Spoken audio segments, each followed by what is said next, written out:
Hello বন্ধুরা, তোমরা তো দেখেছো আগের ব্লগটা। আমরা দীঘায় পৌঁছে গেছি। তো জানো তো, পৌঁছে যাওয়ার পর তো এখনোই 11টা খানিক বাজে আর সবার প্রচণ্ডই খিদে পেয়ে গেছে। তো আমরা তো চলে এসেছি খেতে। তো আসার পর হচ্ছে মোটামুটি সব জায়গাতেই সকালের টিফিন প্রায় শেষ, যেহেতু দুপুরের খাবারে অনেকে প্রস্তুতি নিচ্ছিল। তো আমরা একটা হোটেলে, যে আগের বার যেই হোটেলটা ছিলাম আমরা তার পাশে আরেকটা হোটেলে, ওই রেস্টুরেন্টে আমরা সবাই মিলে খেতে বসেছি। তো নেওয়া হয়েছিল আলুর পরোটা। তো উনি বলে একটা করেই নিন, প্রচুর বড়। তো আমরা সবাই মিলে নিয়েছিলাম। আর জানো তো, আলুর পরোটার সাথে এই ফার্স্ট টাইম দেখলাম কোনো তরকারি দিয়েছে, ছোলা ঘুগনির তরকারি, মানে আলু দিয়ে। তো ভীষণই আলু পরোটাটা ছিল। আর তোমাদের তো দেখলাম পুরো ভরা। তো খুবই টেস্টি ছিল।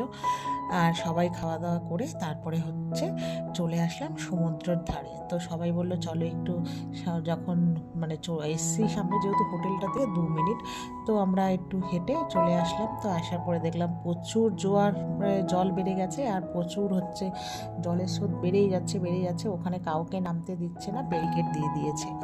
তো ওখানে একটু দাঁড়িয়ে তারপরে চলে আসলাম ডাব খেতে। আর দাঁড়িয়ে এসছি বলতে, প্রচুর পরিমাণে হচ্ছে রোদ, তাড়ানো যাচ্ছে না। তো চলে আসলাম, এসে ডাব খেলাম সবাই।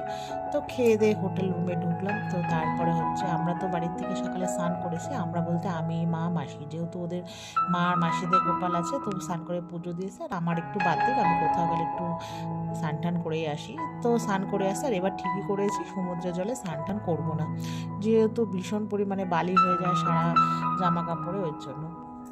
তো একবারে রাতে স্নান করব, তারপরে ঘুমিয়ে পড়বো। তো যাই হোক, এসে বসলাম। তারপরে দুপুরে খাবার টাইম হয়ে গেছে। আমরা যে হোটেল নিয়েছি, তো সেখানেই আমরা খাবার দাবারের অ্যারেঞ্জমেন্ট করতে বলেছিলাম। তো যাই হোক, তারপরে চলে এসেছিলাম খেতে।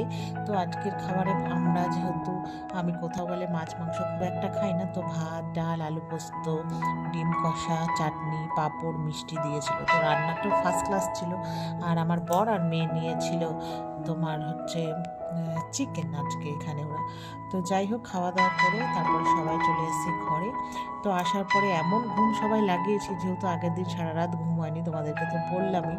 তো সবাই বলেছিল যে দীঘার মন্দিরটা দেখতে যাবে, জগন্নাথের। তো এমন সবাই ঘুম দিয়েছে, সবাই ওকে ডাকছে ওকে ডাকছে, কেউ ওঠেনি। তারপরে উঠে রেডি হয়ে, মানে তোমার বেরোতে বেরোতে প্রায় 8টা বাজতে 5, তখন 8টায় নাকি জগন্নাথ মন্দির বন্ধ হয়ে যায়। তো এক টোটোওয়ালাকে জিজ্ঞাসা করলো, তো টোটোওয়ালা বললো হ্যাঁ, বন্ধ হয়ে গেছে। তো সবার মনটা খারাপ, যে রাত্রিবেলা ভেবেছিল সবাই দেখতে যাবে, তো লাইট ফাইটগুলো ধরে, তো দেখতে নাকি খুব সুন্দর লাগে। তো সেই কারণে, তো যাই হোক, নিচে নেমে আমরা এখন আর যেতে তো পারলাম না, মনটা প্রচণ্ডই খারাপ হয়ে গেল। আর আজকে আমি এই ড্রেসটা পরেছি। তারপরে হচ্ছে সবাই কি করব, তারপরে একে একে আমরা সবাই চলে গেলাম সমুদ্রের ধারে। তো সেখানে গিয়েই আর কি আমরা হাওয়া ঠাওয়া খাবো আর কি। তো এই যে, আর এসে দেখি এত লোক, মানে ধারণা করার বাইরে, বসার একটুও জায়গা নেই। তারপর অতি কষ্টে বসার জায়গা পেয়েছি।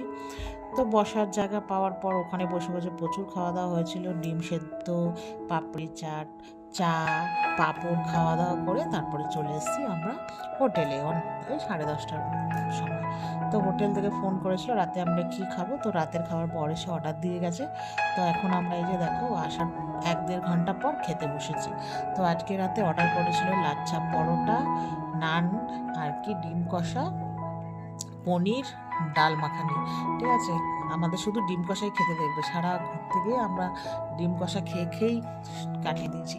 আমরা যেহেতু মাছ মাংস কোথাও খাই না, আমাদের একটু বাতিগ্রস্ত ব্যাপার আছে, বিশেষ করে আমার মা মাসিরা তো কেউ না। তো যাই হোক, খাওয়া দাওয়া করলাম। তো এবার সবাই শোবো। তো চলো, গুড নাইট।